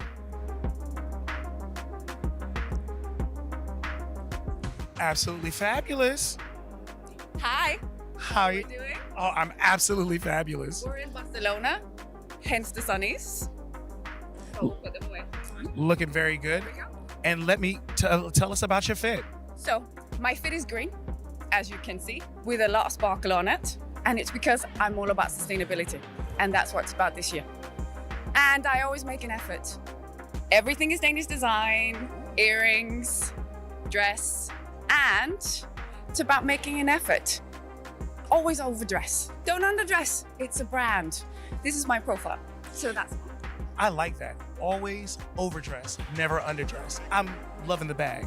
The only reason why I'm loving the bag, besides the fact that it's fabulous, that it is right on brand with the shoes and the glasses as well. Oh, yeah, that's true. Maybe we should do this. How about that? How did that work? What do you think, guys? Yeah, it works, right? I'm loving you it. Look fabulous. Always overdress. Here we are, love this. Barcelona. Bring it on. Coming up next, a Fit Checker exclusive, my boy Sanj. Hey, man, you're looking better. Man, I'm feeling better. You know what I mean? It's great. It's great to be at ISE, looking, sharp. I thought I'd go with the 70s look, because I feel like 70s threads are like coming back at the moment. 70s threads are a thing. So tell us a little bit of besides the inspiration behind the fit, tell me about this fit. This is really good. This is actually a custom fit. I've got a friend who works in Savile Row back in London. He's basically was telling me, try this linen out because it's kind of like a sunny place, Barcelona. I thought I'd go with this color, and he stitched it up for me. It was a bit, it's a bit kind of like baggy, like I'm not kind of used to that generally, but once I put it on, I felt a little bit kind of, suave and a bit cool. And I don't know, now I feel amazing, because of this wonderful thread that I'm wearing. It's wonderful how a piece of clothing can make you feel extremely fabulous. Our next fit checker, we got Kevin. All right. Pleasure to meet you as well, sir. No, wait. You gotta do that. You gotta do that again for me. You gotta do that again for me. Woo. That's what I'm talking about. Okay, tell us a little bit about your fit, Kevin. Cool. It's. I have to say, it's an interesting one this time. Okay. And the reason why I am saying this is because usually I'm in a shirt, but now I'm rocking a T-shirt for the first time ever. The reason why is in Barcelona, sunny Barcelona. Whenever it's warm, you just wear the T-shirt, you just unplug it, you're good. And then if it's too cold, you just pop it back in, and then you're good also. So yeah, that's basically it. I like that. You're casual, but yet fabulous. Right. And I like it. And you're topping it off with the shoes and the socks. So I'm loving that. Well, I mean, you got a pink handkerchief with the teddy bears there, the pink teddy bears. So just trying to get some laughs going and get some smiles going. So that's how it is. Always top it off with a pocket square. That is the quintessential sign of cool and classy. Here at Fit Check with Kevin. Yeah. Whether you're in the boardroom or on the trade show floor or even on location, what you always have to do is look fresh. This is your boy Karan. This is Fit Check. Thank you to Karan there with his annual Fit Check segment. Always incredible to see Karan at the show, dressing so well. And he always seeks out those snappy dresses as well, doesn't he? He finds them. I need to get my fit checked. Yeah, I need to get my feet checked. So welcome back. We are joined with Paul Dolence from Cedia. Paul, thank you so much for joining us. Thanks for having me. I appreciate it. Absolute pleasure. How are you doing? How's the energy post-show? I'm doing well. It's hard to believe that today's the last day, but I think we all are ready to get some rest. But I think it was a jam-packed week, just amazing. The exhibitors. Actually, this is my first ISE. Oh, really? Oh, wow. So how big it was, I was told. But even just coming over here, someone was saying, "Hey, where's Hall 8? Like, I can't find it." I'm like, just keep going. Yeah. Keep going. Getting those. And then if you hit the end of the wall, you're there. So I mean, it's been incredible. It's been a fun week, and if anything, just meeting everyone and getting to know different industries and companies, and also we've been like this for so long to this space, and there's just you walk by and you're like, wait a minute, I know you, and it's like and so then you shake your hand, and then so I mean for me that's been exciting just to be able to like see them not as an AI or a halo, which again we've seen with a real background as well, not a virtual one or a blurred one. Exactly, or like San Francisco behind them. A cave randomly. Sure, exactly. And did your colleagues, did they give you good advice for your first show? Did they give you any tips and tricks? I would say yes. Yeah, no surprises or hazing that happened. So, which is good. Yeah, there was a room when I checked in, but no, I think I was prepared for what to expect, and obviously, I manage the education and training department for all of CEDIA globally. So you can imagine, I've talked to members from Australia and India and UK and Spain and Latin America and the US, which is great. But it's just, how can we continue to improve and elevate and keep with the changes within the smart home industry, which has been, absolutely. It's been helpful because again, it's just, you have these meetings, an hour once a month, or let's have a quick call or an email, but to actually really have the time to sit, talk, what's working, what's not, what can we improve upon. It's been very beneficial to me.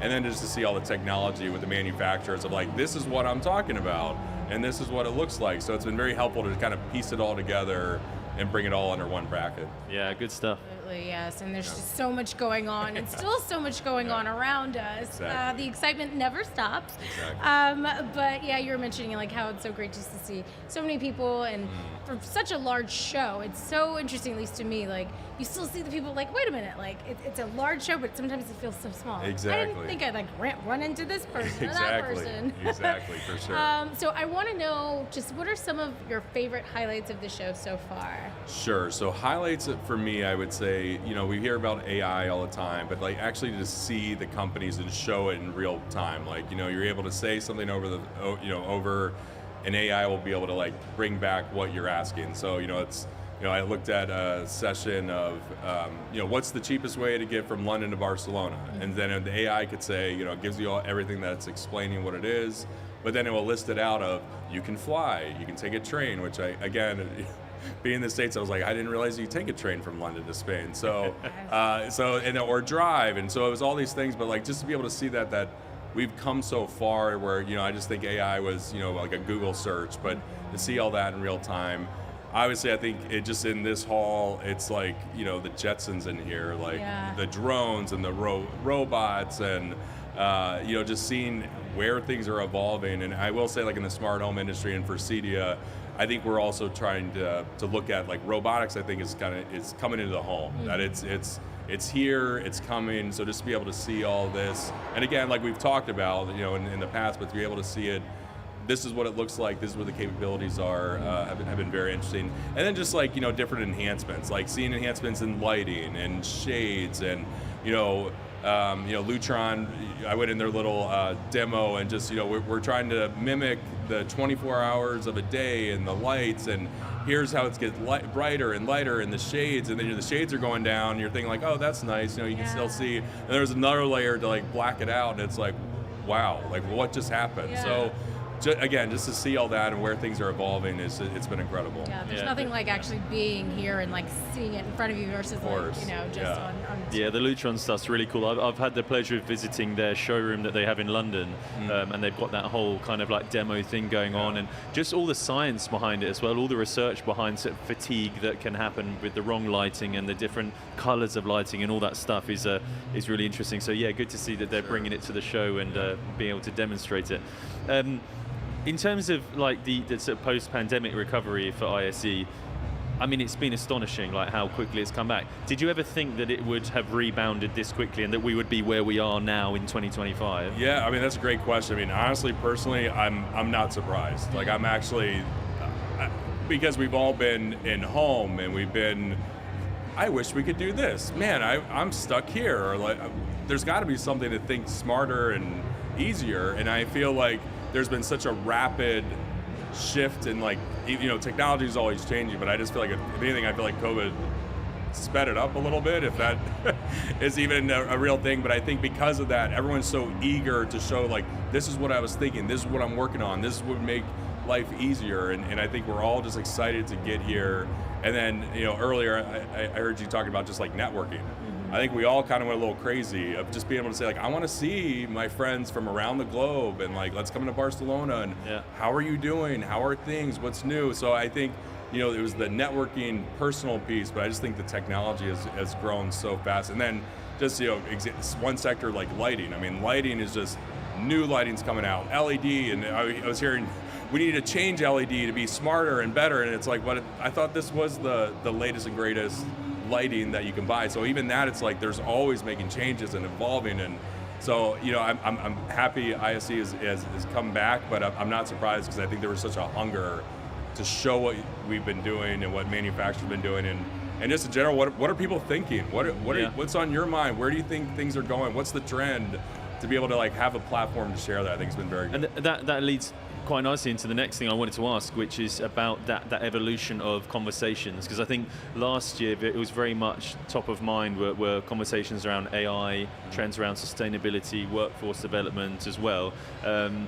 What have you been hearing on the show floor in terms of those conversations and how they've sort of developed? I know this is your first ISE, but I'm sure you've heard conversations throughout the year. Of course. How that's kind of developed from last year to this year. Yeah, absolutely. So I shared, I think AI, they've made advancements in AI as well. And I also think there's, and it's just this history that I heard from CEDIA is, we talked about AI last year, the year before, and everyone, it's here, it's important. But I think now we're in the implementation phase. I think now more people are coming on to like, I can use AI. It's not gonna take my job or take over my home. So I think you've seen more of an adoption. So I think there's been more of an interest of like, well, what can it do? Like, I actually want to learn more, and like, how can I implement this in my home, in my company, processes. So I think there's been the adoption phase in the AI sector. I think sustainability is still very important. I think, obviously anything with material within integrators, like how can we recycle? I think we're seeing some of that continue to grow in sustainability. But I would say workforce, that's my bread and butter. So I would say even just since last year, and on the side of CEDIA, workforce has been very important, just not in the United States, but globally. Just to get, in the United States, for example, smart home integrator doesn't exist under the U.S. government in terms of a classification occupation. So, you have electricians and plumbers and HVAC, but in 2025, it doesn't recognize. So, CEDIA, through advocacy, has put in that smart home integrator installer will be added as an occupation, which will help CEDIA members in the United States also to be able to be, have a seat at the table, and that this is a trade. There's workforce demand, so that's good for us. But that's incredible news. It is. But on the global side, working Matt Nimmons with CEDIA in the UK, we're working with the government there, trying to get some qualifications approved, with the hopes to then also partner and support an apprenticeship program in the UK eventually for the smart home integrator as well, and doing similar work in Australia, and then even on the United States side, with that classification to then build an apprenticeship program. And then that way, now we do have the ability to say, look, we're licensed, we're certified, we're qualified, and the government is also approving our ability to do that. So workforce has been great, and obviously we're making headway in that area. And wonderful. And we were talking before we were filming a little bit about workforce development and some initiatives that you were having here at ISE. Yes. Can you share a little bit about what you had? Absolutely. So AVIXA and CEDIA, I wanted to make sure I had my years correct. So AVIXA and CEDIA have had, this is the third year of the matchmaking, which I'll talk about in a moment. But I think this career day, 7-8 years that we've had it. So it's been there, but I think we've gained momentum. But so today with AVIXA is, we had two things that we combined, where in the morning, we had students from all of Spain, we had students from Germany, Italy, UK, pretty much all over Europe. and we also had integrator companies that came in, and we called it speed dating, and in the sense that each student had rounds where they're able to go with the integrator companies, and you know, the hope is to hire them, but just to get to know them. You know, so let me look at your resume. You know, you have these qualifications, these skills is great. You know, let's stay in contact. You know, I want to learn more about the industry. So they were able to do all of that this morning here in Europe, with the hopes of, you know, eventually following up and possibly be hired very shortly with these companies within Europe. So that was this morning. And then the afternoon we had a panel discussion and some overview of CEDIA integrator business owners, basically giving their experience. So obviously the number one question, why did you go in the smart home? You know, what brought you to the industry? So they gave their story of, you know, and then, you know, every story is different, but just it starts off very simple where, you know, a friend called and was like, can you wire my house or my network? And he's like, okay, I can figure it out. But then they grew to love the profession. And so now, you know, they're doing jobs around the world, and we're able to show some of the work they're doing. And then the panel discussion, we're just talking about what skills do you need? You know, as a business owner, what are soft skills, hard skills, you know, any certifications that you're needed? What's my trajectory as a student? If I go into it, you know, what's my career path or options that I have? So we covered all of that, and what was great, the panel consisted of a member from Argentina, Spain, UK, and South Africa, to be able to give like a global perspective on this industry, and also showing that, again, CEDIA is a global organization, so it's not just here in Spain or the United States, which was great.